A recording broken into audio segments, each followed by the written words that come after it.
hands still gripping her car keys, whispering the same words over and over.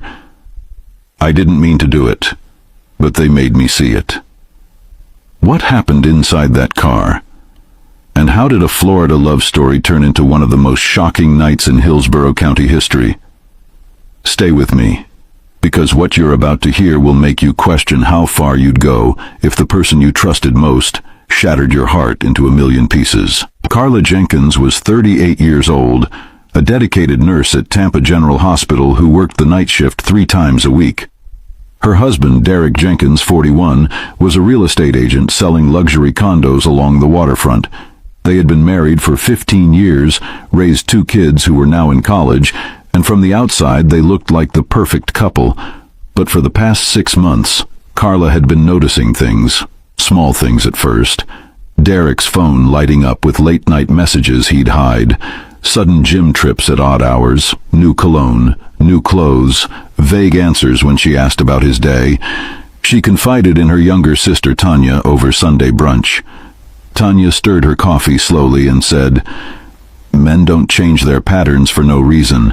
When they start hiding their phones and smelling different, they're already gone. You just haven't caught up yet." Those words haunted Carla. She started paying closer attention. She checked their bank statements one afternoon and found a $500 charge at a boutique she'd never been to, a lingerie store called Mirage. When she asked Derek about it, he barely looked up. "Client gift," he said smoothly. A few days later, she opened his car door to grab her sunglasses, and the smell of unfamiliar perfume hit her immediately. That night, she confronted him gently. "Derek, are we okay?" He looked at her like she was crazy. "Of course we are. Why would you even ask that?" She mentioned the perfume. He laughed it off. "I gave a client a ride last week. Babe, you're being paranoid." That word, paranoid, would echo in Carla's mind long after the truth proved she wasn't. As the weeks went on, Derek's late nights became routine. Every Tuesday and Thursday, sometimes Saturdays, he'd text her around 7. "Got a late showing. Don't wait up." One night, Carla couldn't sleep. She grabbed his phone while he was in the shower and opened his messages. Most were work-related, but one name appeared again and again. Lydia. No last name. The messages were deleted, but the timestamps were there, late at night, early morning. Carla's hand. Following Thursday, when Derek texted about another late showing, Carla told him she was picking up an extra shift at the hospital, but instead she got in her silver Honda, parked 2 blocks from their house, and waited. At 7:15, Derek's white Lexus pulled out. Carla followed, her hands shaking so badly she could barely grip the wheel. Derek drove across town and turned into a parking lot near Bayfront Park, a quiet spot overlooking the water. Carla turned off her headlights and parked behind a delivery truck. For a few minutes, nothing happened. Then another car pulled up, a red Mazda. A woman stepped out, younger, late 20s, long dark hair, wearing a red dress. She walked to Derek's passenger side and got in. Carla felt like she'd been punched in the chest. She watched as the woman leaned over and kissed him, slow, intimate, the kind of kiss that said this wasn't the first time. Carla's vision blurred with tears. She couldn't breathe. Minutes passed. The windows of Derek's car fogged up completely. She didn't need to see more to know what was happening inside. Carla pulled out her phone with trembling fingers and called Derek. She watched as his phone lit up inside the car. He glanced at it, then ignored it. That small act ignited something inside her. She called again, ignored again. Her breathing became ragged.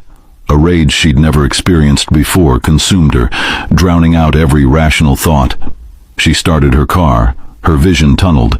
She wasn't thinking about consequences. She only knew one thing. She couldn't let them just drive away like nothing happened. She pressed the gas pedal and her Honda lurched forward.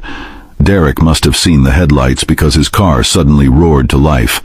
He threw it in reverse, tires screeching, but it was too late.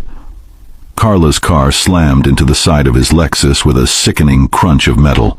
The impact sent Derek's car spinning into the concrete divider. Glass shattered, airbags exploded. then silence. Carla sat frozen behind the wheel, her breath coming in short, panicked gasps. What had she just done? She stepped out on shaking legs. Derek's Lexus was crumpled against the barrier, smoke rising from the hood. Through the shattered window, she saw them. Derek, blood trickling from his forehead, dazed. The woman, her red dress torn, clutching her arm, crying. They were alive, barely. Carla fell to her knees. "I didn't mean to," she whispered. "I didn't mean to." If you're still watching at this point, drop a comment with "I'm still here." Let's see who's truly following this shocking story. Out. Carla was still on her knees when an officer approached. "Ma'am, are you hurt?" She looked up with hollow eyes and shook her head. "I didn't mean to hit them. I just wanted to scare them. I just wanted him to see me." The officer walked her to a patrol car. She wasn't handcuffed yet, but she knew what was coming. At the hospital, Derek was diagnosed with a concussion, bruised ribs, and a fractured wrist. The woman, Lydia Moore, had a dislocated shoulder and lacerations. Both were stable, but the injuries were serious. Carla was taken to Hillsborough County Jail and booked on charges of aggravated assault with a deadly weapon. Her tear-streaked mugshot was plastered across local news by morning. "Florida wife's rage on wheels," one headline read. Comment sections exploded. Some defended her. Can you blame her? Any woman would snap. Others condemned her.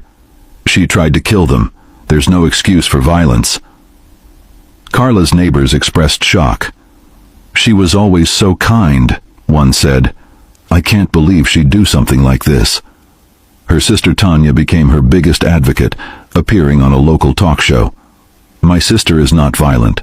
She's a nurse. She saves lives." But she was pushed to a breaking point by a man who betrayed her in the cruelest way. Yes, what she did was wrong, but let's not pretend she's the villain here. Back in jail, Carla barely spoke. Her public defender, Patricia Ruiz, visited her the next day. "Carla, I need you to be honest. What happened that night?" Carla stared at the table. "I followed him. I saw them together. And I just lost it. I didn't think. I wanted to hurt him the way he hurt me." Patricia leaned forward. "Did you intend to kill them?" Carla's head snapped up.